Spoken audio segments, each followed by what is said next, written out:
লালমনিরহাটে হাতিরবান্ধায় সড়ক দুর্ঘটনায় দুজন নিহত হয়েছেন।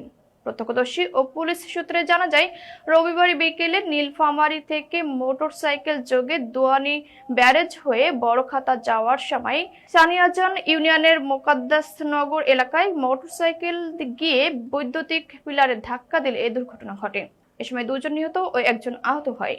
নিহতরা হলেন নীলফামারী জেলার শাহিন ও মজনু মিয়া। পুলিশ বলছে, মোটরসাইকেলে 3 জন ছিল এবং অতিরিক্ত গতির ফলেই এই দুর্ঘটনা।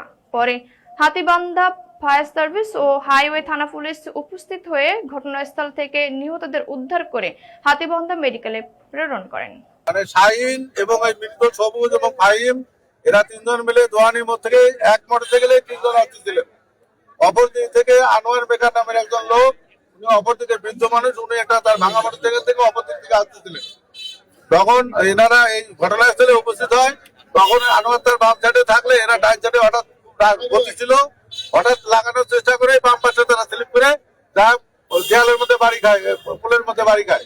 তাৎক্ষণিকভাবে ঘটনাস্থলে 2 জন মৃত্যুবরণ করে আর আনোয়ার সামান্য আহত হয়। পরবর্তীতে আনোয়ার গায়ে নিয়ে চলে যায় আর আমি সবুজ এবং ফাহিমকে ঘটনাস্থলেই মৃত্যু অবস্থায় পাই।